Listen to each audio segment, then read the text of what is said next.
Olá, alunos! Aqui é o professor Paulo, professor de arte. Espero que todos estejam bem e se cuidando.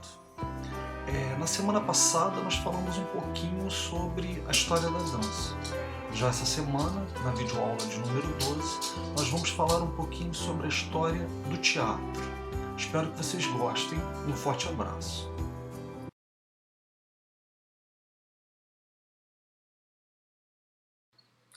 O teatro é um lugar onde as pessoas vão para assistir a espetáculos, geralmente apresentados em um palco. A palavra teatro também se refere à arte de representar ou encenar ao vivo.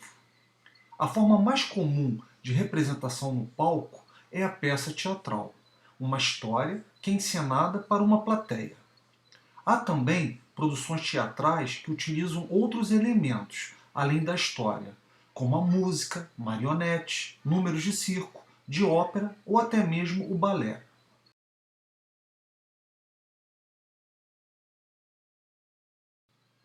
A parte mais importante de um teatro, como casa de espetáculos, é o palco.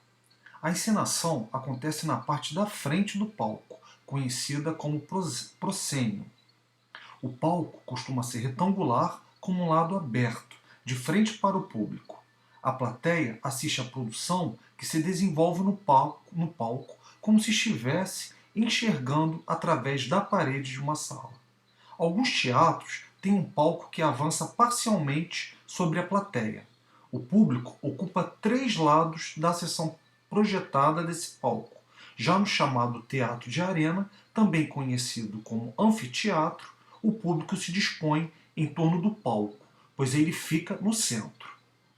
Outras partes importantes do teatro são os bastidores e os camarins. Há também uma cabine na qual técnicos controlam a iluminação e o som.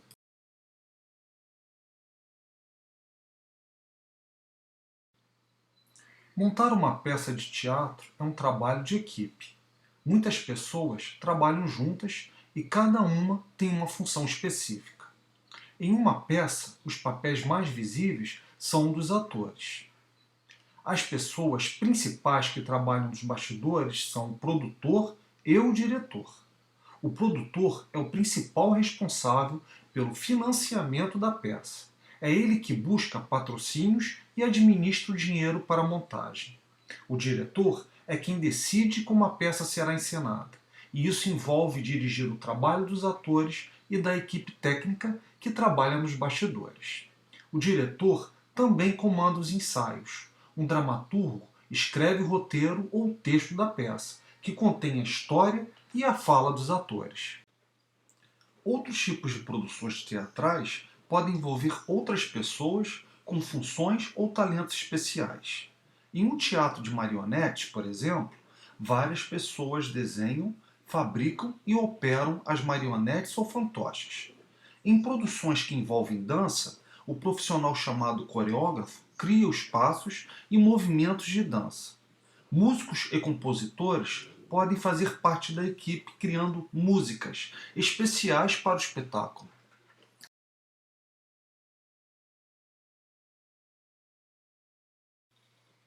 Na Grécia Antiga, peças de teatro eram encenadas como parte de festivais especiais. O público ocupava assentos entalhados na encosta de uma colina que dava para o palco. Alguns teatros da Grécia Antiga tinham capacidade para até 20.000 pessoas.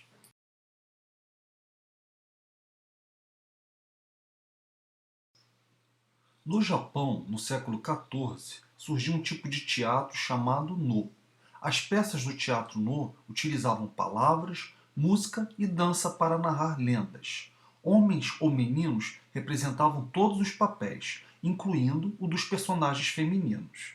Os atores não representam as cenas. Em vez disso, usam seus movimentos e sua aparência como símbolos para sugerir a história. As peças do Teatro No são encenadas sobre um palco projetado. Ele tem 4 pilares e é coberto por um telhado curvo, semelhante ao de um templo.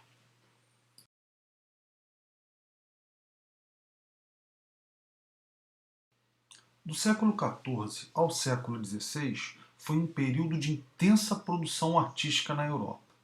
Os grandes teatros erguidos nessa época criaram o modelo seguido pelos teatros de hoje. Os espetáculos grandiosos encenados neles eram geralmente voltados às classes altas. O povo comum ia assistir a grupos de atores ambulantes que apresentavam espetáculos de entretenimento cômico ao ar livre. No final do século XV, muitos teatros foram abertos em Londres e na Inglaterra. O mais famoso deles foi o Teatro Globe, onde William Shakespeare encenou muitas de suas peças. No Globe, o palco se projetava até a metade de um pátio aberto. O povo comum assistia às peças em pé no pátio. Os membros mais ricos do público ocupavam assentos. Na época shakespeariana, mulheres não atuavam no teatro. Os personagens femininos eram representados por homens ou meninos que se vestiam de mulher, como no teatro nó japonês.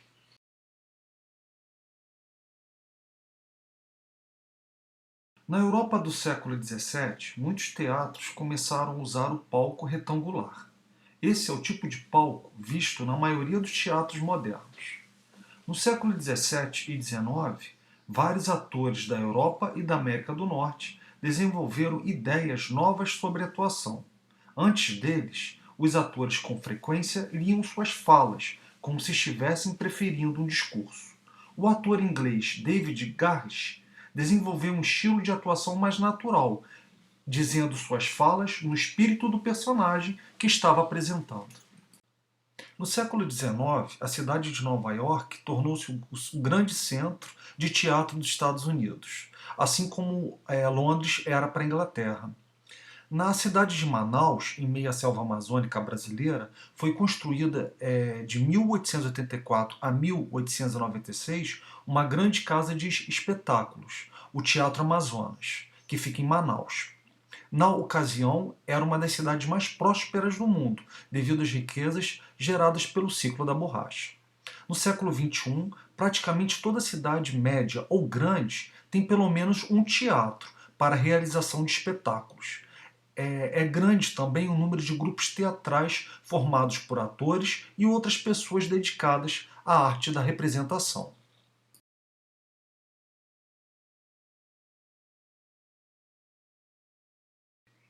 O teatro brasileiro teve um momento marcante na década de 1940 com a fundação do Teatro Brasileiro de Comédia, o chamado TBC. E em São Paulo com o dramaturgo Nelson Rodrigues, cujo drama Vestido de Noiva, de 1943, se tornou um dos mais importantes do Brasil. Rodrigues abordava questões sociais e temas polêmicos. Ele escreveu peças ousadas que foram elogiadas por sua originalidade. O Teatro Popular do Nordeste existiu entre 1960 e 1975. O grupo foi fundado no Recife por vários profissionais das artes cênicas. Seu objetivo era valorizar o saber dos artistas populares e buscar uma maneira nordestina de fazer teatro, com o propósito de levar espetáculos de alta qualidade artística às camadas menos socialmente favorecidas. O TPN fazia apresentações em praças da periferia e centros operários. Dentre as várias companhias brasileiras em atividade no início do século XXI, podemos destacar o Grupo Galpão, o Grupo Tapa, o Teatro do Ornitorrinco, os Parlapatões, o Armazém e o Tá na Rua.